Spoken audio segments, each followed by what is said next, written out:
American Peace Report. I'm Juan Gonzalez. We turn now to education news. A new documentary on American public school teachers opens today.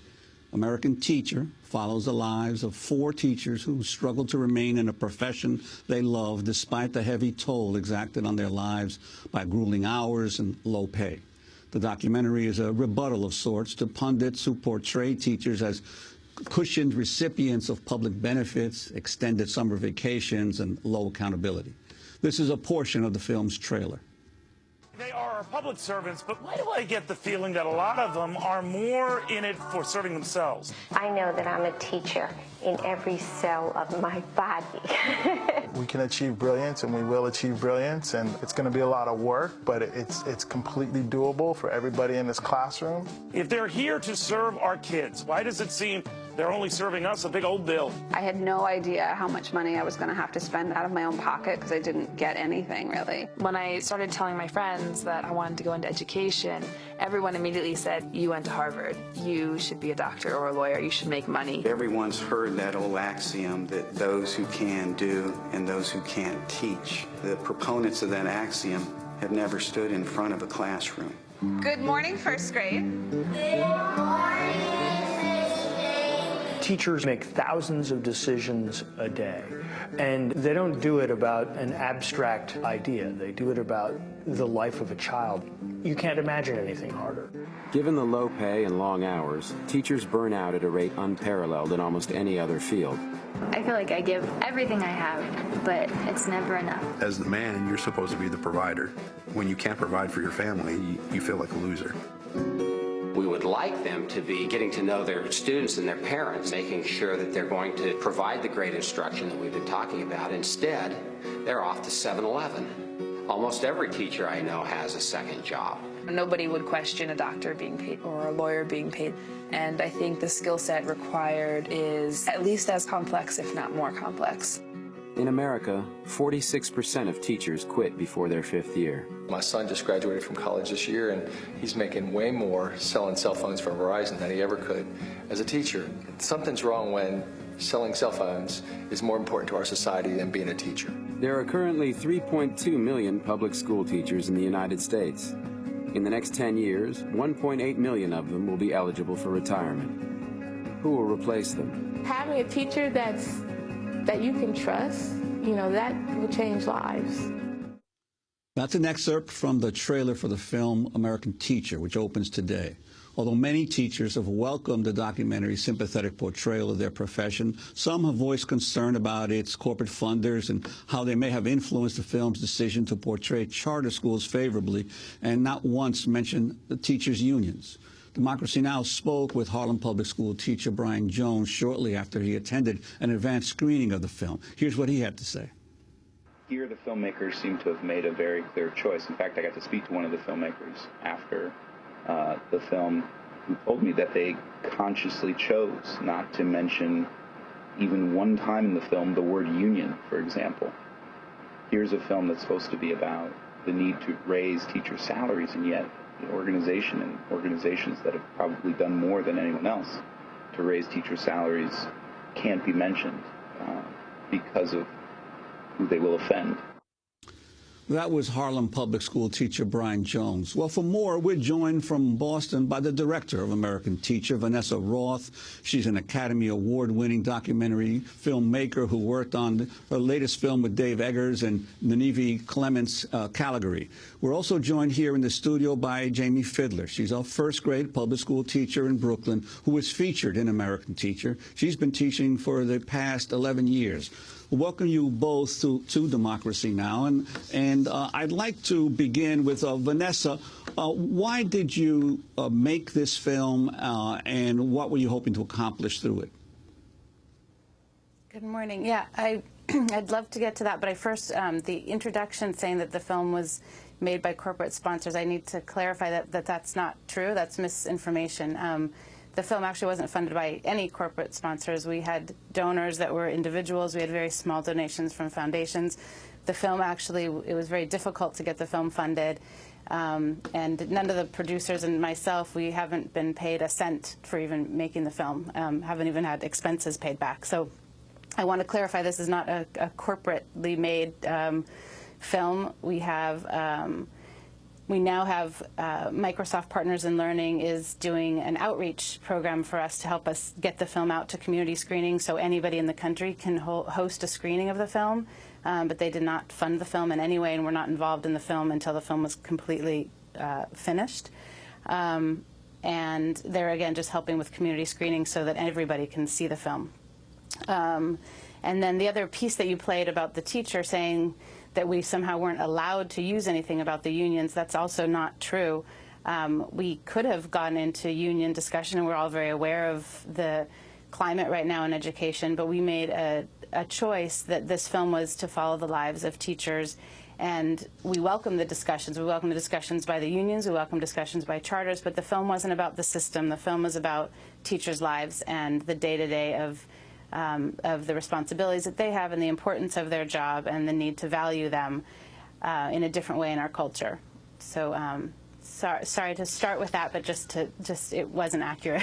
Okay, that's no, that's fine, and I appreciate the clarifications. Although on the second part, I think Brian Jones was saying that there was not that you weren't allowed, but there was a choice made not to mention unions in the film.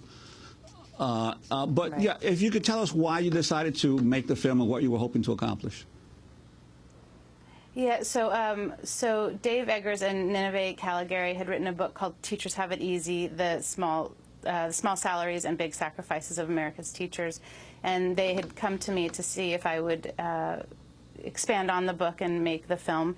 And for me, it was an important film to make because the friends that I have that are teachers and my family who teach, and my kids' teachers, I see them work so hard every day. I see the debate that's going on in education, and to me the most important thing that I notice is the teacher that's in front of that classroom, and I felt that there hadn't been a film that really just looked into the lives of teachers, that really did put the policy to the side and look at what the truth of teachers' lives are and why they're quitting as quickly as they're quitting, and how come we're having such a hard time retaining them.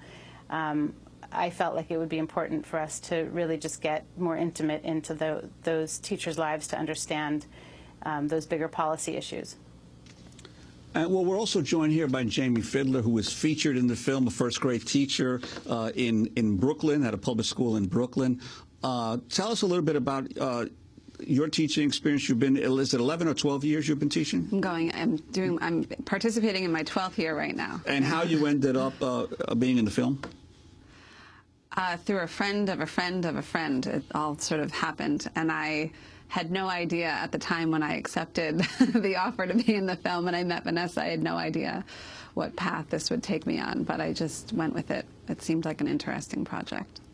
And your experiences as a public school teacher, with obviously teachers being so much in the news in a negative way in recent years, in terms of like school systems demanding greater accountability, longer hours. Now, obviously with the recession, many teachers being laid off across the country. Yeah, I have.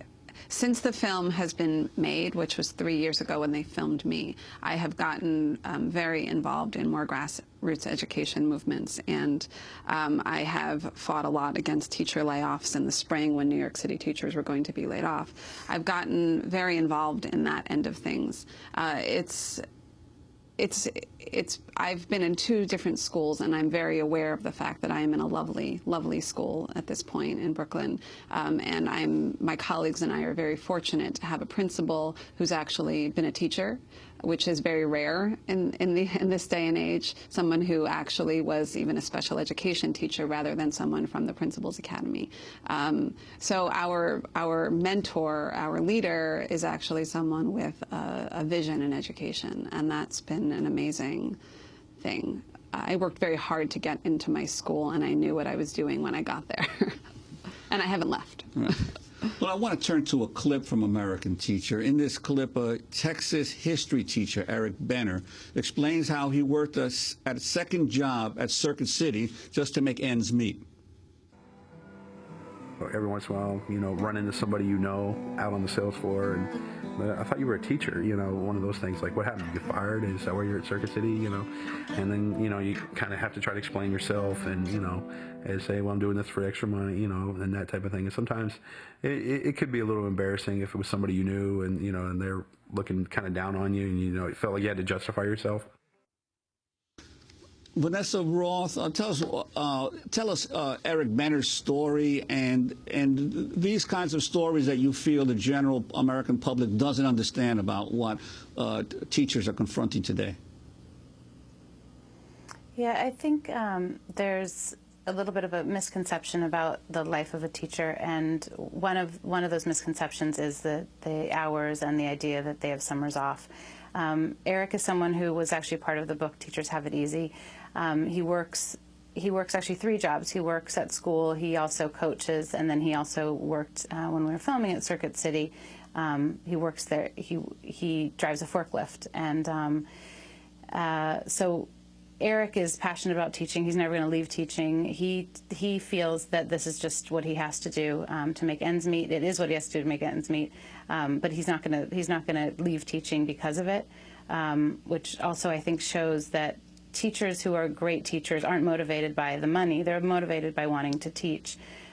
For us to give them a livable wage is something that I think that we need to do as a culture, as a society, in order to make sure those great teachers can just focus on teaching and not focus on the idea that after working all day at school with their students and investing everything they have into their life as a teacher, have to go drive a forklift at Circuit City to be able to feed their family.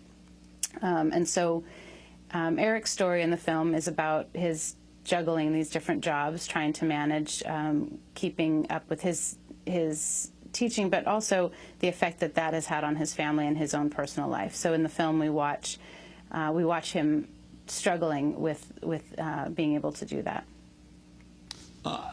Jamie, I want to turn to another clip from the film in which you explain why you returned to your classroom just 6 weeks after delivering your baby.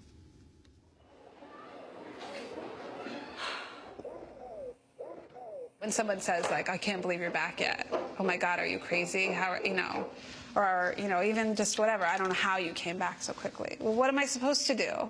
It's not like we have rich parents or, it's not, what are we supposed to do?